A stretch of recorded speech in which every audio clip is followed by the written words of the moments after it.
we'll be discussing about JavaScript objects. JavaScript window, the browser object model. So the browser object model, which is termed to be BOM, allows JavaScript to talk to the browser. So it is a medium through which the BOM model uses to talk to the JavaScript so that it can connect to the browser. So there are no official standards for the BOM model. Since modern browsers have implemented the same methods and properties for JavaScript interactively, it is often referred to as methods and properties of the BOM, the window object. So the window object is supported by all the browsers. It is the representation of a browser's window. All global JavaScript objects, functions, and variables automatically becomes member of the window object. So everything which comes under JavaScript, that is the global objects, functions, and variables, come under the members of the window object as well. Global variables are some of the properties of the window object. The global functions are also methods of the window objects. The document object of the HTML DOM is a property of a window object. So you can access the header by window.document.getElement by ID header. Is same as the way you can access using document.getElement by ID header. Now we will look on into what is window size. So there are two properties to determine the size of a browser's window. So both properties return the size in pixels. So one is which is based on height, that is window.innerHeight, which is the inner height of the browser window in pixels, and window.innerWidth, which gives us the inner width of the browser's window in pixels. You have to note one point here, that is the browser window, the browser's viewpoint is not including any of the toolbars and scroll bars. That is, it only includes the width and height. So this is applicable in any of the Internet Explorer, be it 8, 7, 6 or 5. So document.document.element.client height, document.document.element.client width. You can use any of these two for height and width, or you can also use document.body.client height and document.body.client width for the height and width. So any of these two statements you can choose from the four of the statements. Now we look on into a program representing the height and width. So doc type HTML not equal to HTML body PID equal to demo. So it's demos program. So we'll use P, we'll open P and we'll be closing P at the same time. Then as it's a void tag, then we open the script tag, that is where w equal to window.innerWidth document.document.element.client width. So here we have taken document.document.element.client width so as to get the width of the browser's page, then document.body.client width, then we take another variable where h equal to window.innerHeight, document.document.element.client height, document.body.client height. So this is done so as to get the height of the browser's page. Then we use where x equal to document.getElement by ID demo. So this is calling it. So we are calling the demo where x using where x equal to document.getElement by ID demo. X.inner HTML browser inner width inner window width plus w plus height is plus h plus dot. So the representation can be seen in the output, which is here displayed, that is browser inner window width 750 and height is 606. Then we close the script body and HTML. So as you have seen in the example below, that it displays the browser window's height and width, but it does not include toolbar and scroll bar. So other some of the window methods are to open, close, move to and resize to. So window.open function opens a new window for you. Window.close function closes the current window. Window.move to function moves the current window, and window.resize to function is used to resize the current window's size. Now we move further to see what is JavaScript window navigator. So the window.navigator object is used to contain information about the visitor's browser. So window.navigator contains all the information the browser's visitor's browser, and window navigator is often used so that it is an object can be written without the Windows prefix, that is navigator.app name, navigator.app code name, navigator.platform. So you can get the information in app name, app code name, platform using simply the navigator object without using the window prefix below it. Now we'll go forward, that is browser cookies. The cookie enabled property returns true if cookies are enabled, otherwise it gives false. So we'll see in the below code, not doc type HTML body, then h2 size has been given the navigator object, h2 is closed, p the cookie enabled property returns true if cookies are enabled, p is closed. Once again, p id equal to demo, script is opened, document.get element by id demo dot inner html, navigator dot cookie enabled is print is done, plus navigator dot cookie enabled script. So it either gives true if the cookies are enabled, otherwise it gives false. So the answer to this would be seen in the output, that is navigator.cookie enabled is true. So that is why that means that the cookies are already enabled, so you'll get the print message to be here shown, that is navigator.cookie enabled is true. So the navigator object is property returns true if the cookies are enabled, otherwise it gives false. Now we move further. What is browser application name? The app name property returns the application name of the browser. So not doc type HTML body, the navigator object. The app name property returns the application name of the browser. We show a message. Then PID equal to demo. Strange enough, Netscape is the application name for IE11, Chrome, Firefox and Safari.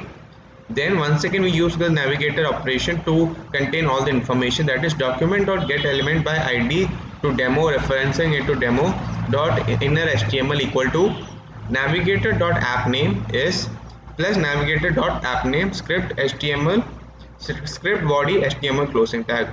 So the output would be the app name property returns the application name of the browser, navigator.app name is Netscape, and strange enough Netscape is the application name for IE11, Chrome, Firefox and Safari. So here you can see that Netscape has been taken as the application name, and that has been displayed here in the second statement, that is navigator.app name. So the app name here is Netscape, so that has been displayed here. So this is the syntax you need to remember, that is navigator.app name is plus navigator.app name. So it displays the navigator.app name, which is Netscape. Now we'll see how the changing of the status line is done. So one of the simplest window object properties enables you to manipulate the status line, the gray background line at the bottom of the window.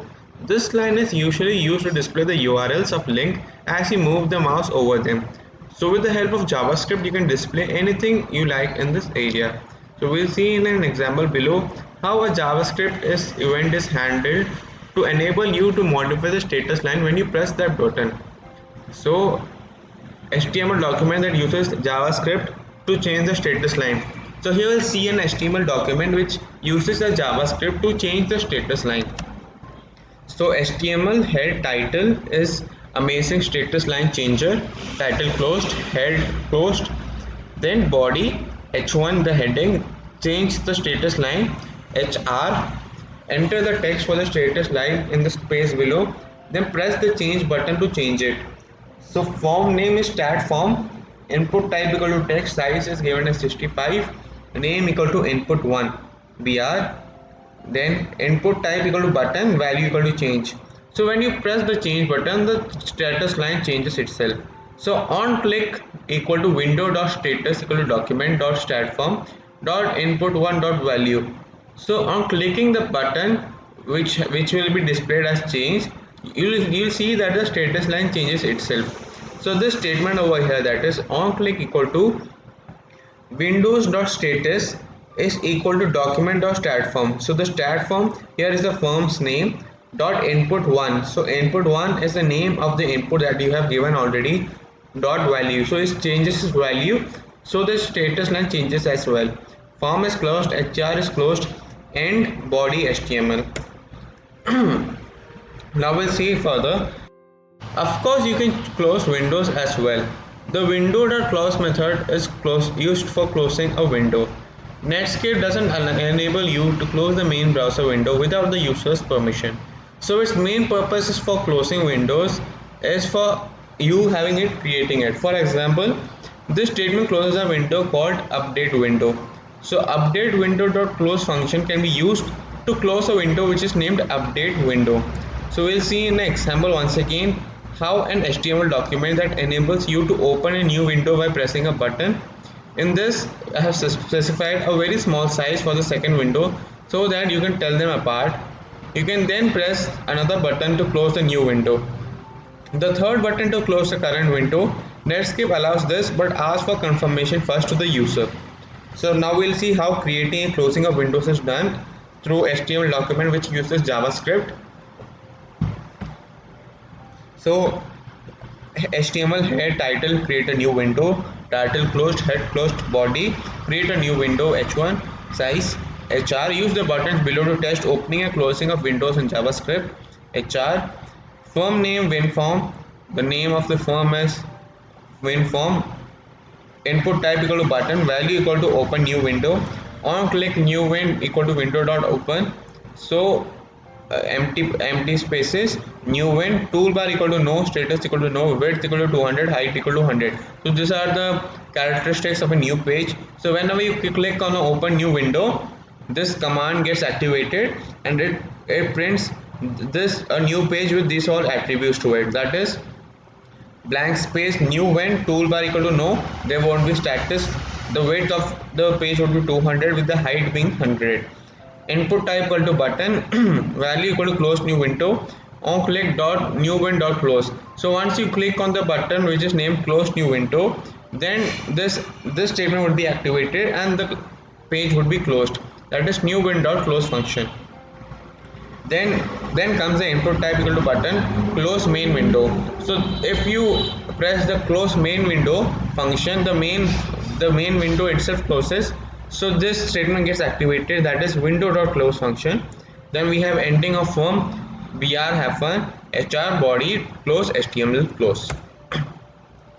Now we'll see how prompts, alerts and confirmation dialogues are used. So through an example itself, we'll see in an HTML document that uses buttons and event handlers to enable you to test dialogues. So in this HTML document that uses JavaScript, you'll see how to display alert, confirmation and prompt. HTML head title is alerts, confirmation and prompts, title close, head close, body h1 alerts, confirmation and prompts.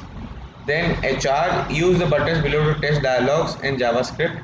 HR, firm name WinForm, input type equal to button, value display and alert, on click equal to window.alert, this is a test alert. So whenever you click the button named display and alert, so there will be an alert message, that is this is a test alert. So this is the statement for it, displaying the test alert message, window.alert, this is a test alert. Now we move forward to see the input type equal to button, value display a confirmation, on click equal to temp equal to window dot confirm, would you like to confirm. So whenever you click on display a confirmation button, you will get a message whether to showing you would you like to confirm this current status, that is this current particular statement would be executed and a message will be thrown into your screen, that is would you like to confirm. And after your confirming, that is after your true or false answer, a statement would be executed, that is window.status equal to temp question mark confirm, true confirm false. So if it is true, then it goes further, or if it's false, it goes further to the next executed statement. So after your answer, it either displays true or false and then does the same activity. Then we have the next function, that is display a prompt. So we have a statement for it, that is On click equal to var temp equal to window dot prompt, enter some text. This is a default value. So whenever you click on the button display a prompt, so you will be getting one more text message, that is enter some text. This is a default value, and once you enter the default value, it gets stored in the variable temp, which is assigned to windows.status. And then the form is closed, the br have fun HR body HTML is closed. Now we'll move forward to see using window object event handlers. So the window object has several event handlers, and you can see there are many of the events. So here we'll be discussing about 5 of the event which occurs. So first one is the onLoad event occurs when the document in the window is finished loading. The onUnload event occurs when another document starts to load, replacing the Window's current document. The onFocus event when the window receives focus. The onBlur event occurs when the window loses focus. The onError event occurs if the document in the window fails to load properly. So you can specify the JavaScript statement or functions for these events using attributes of web pages body tag. So we'll see how it is done in the example below. Using the onLoad and onUnload events to display dialogues.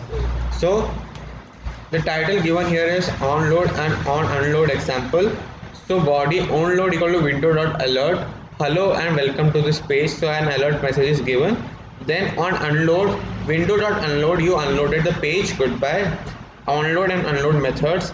This page displays a hello dialog when you load it and a goodbye dialog when you unload it. So when you load the dialog page, that is a window. So first of all, the message printed would be welcome to this page, and once you unload it, you will see that the page has been unloaded and a goodbye message.